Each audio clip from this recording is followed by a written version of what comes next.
COVID-19. Apa itu COVID-19?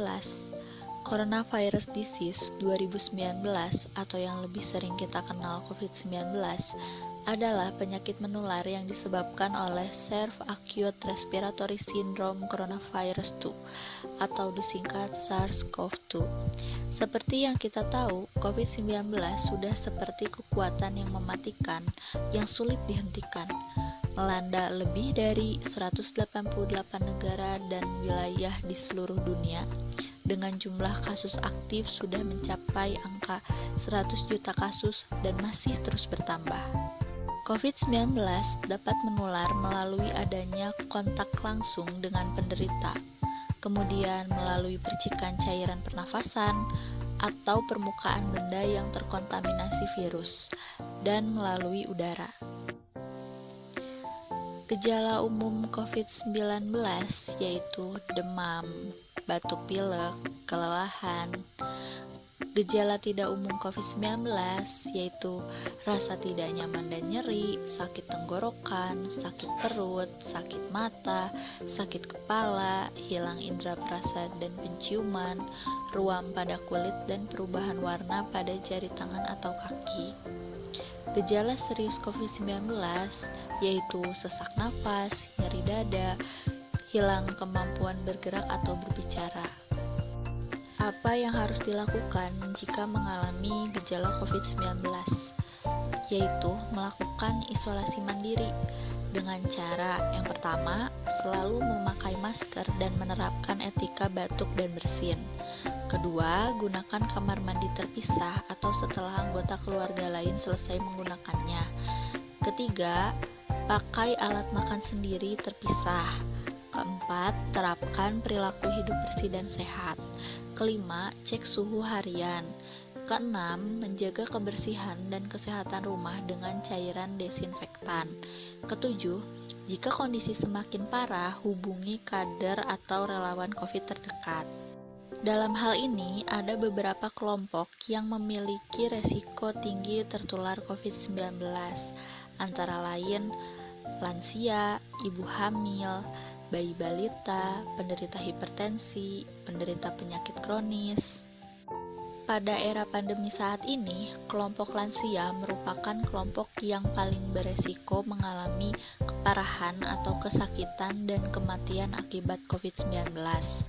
Angka kematian akibat COVID-19 pada lansia di Indonesia untuk 65 tahun ke atas berada di angka 22%. Untuk itu, dapat dilakukan upaya pencegahan penularan COVID-19 bagi lansia.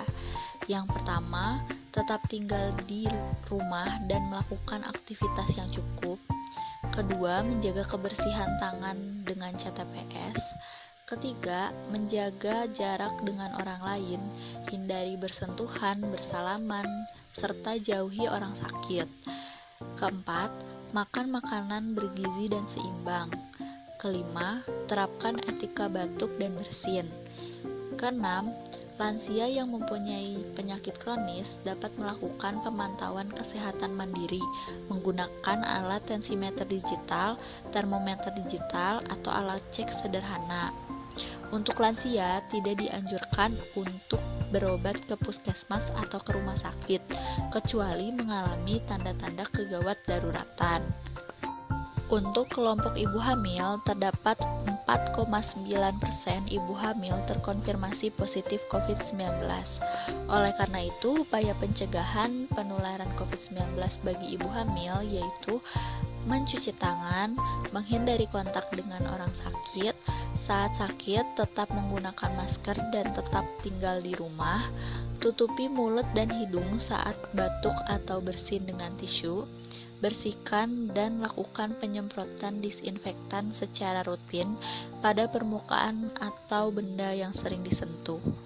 Untuk akses pelayanan pemeriksaan kehamilan dapat dilakukan di praktik bidan mandiri, fasilitas kesehatan tingkat pertama seperti dokter praktik mandiri, puskesmas, klinik swasta, kemudian fasilitas kesehatan tingkat lanjut atau RS. Upaya pencegahan penularan COVID-19 bagi bayi dan balita dapat dilakukan dengan cara yang pertama, orang tua mencuci tangan sebelum dan sesudah mengasuh anak. Yang kedua, anak tetap tinggal di rumah, hindari mengajak anak keluar rumah. Ketiga, membiasakan anak mencuci tangan dengan sabun dan air bersih lebih sering. Yang keempat, memberi asupan gizi yang baik. Selama pandemi COVID-19, tunda bawa anak Anda ke rumah sakit kecuali gawat darurat. Kemudian kelompok hipertensi. Apa itu hipertensi? Hipertensi atau tekanan darah tinggi merupakan penyakit yang disebabkan oleh kekuatan aliran darah yang berasal dari jantung sehingga mendorong dinding pembuluh darah atau arteri. Mengapa hipertensi berbahaya? Jika tidak terkontrol, hipertensi dapat menyebabkan terjadinya komplikasi seperti penyakit jantung, stroke, penyakit ginjal, kerusakan retina, penyakit pembuluh darah tepi, gangguan saraf, dan gangguan cerebral. Oleh karena itu, kendalikan hipertensi dengan patuh. Periksa kesehatan secara teratur dan ikuti anjuran dokter. Atasi penyakit dengan pengobatan yang tepat dan teratur. Tetap diet dengan gizi seimbang. Upayakan aktivitas fisik dengan aman. Hindari asap rokok, alkohol, dan zat karsinogenik lainnya. Penyakit kronis asma. Asma adalah suatu kelainan berupa peradangan kronik saluran nafas yang menyebabkan penyempitan saluran nafas, hiperbronkus, sehingga menyebabkan gejala episodik berulang berupa sesak nafas, dada terasa berat, dan batuk, terutama pada malam hari atau dini hari. Oleh karena itu, upaya pencegahan penularan COVID-19 bagi penyandang penyakit tidak menular dan penyakit kronis yang dapat dilakukan yaitu yang pertama, tetap di rumah saja. Yang kedua, tingkatkan daya tahan tubuh sebaik mungkin. Yang ketiga, jaga jarak dan memakai masker. Yang keempat, sering mencuci tangan dengan sabun dan air mengalir selama 20 detik. Untuk itu, ayo bersatu cegah COVID-19 bersama usir wabah.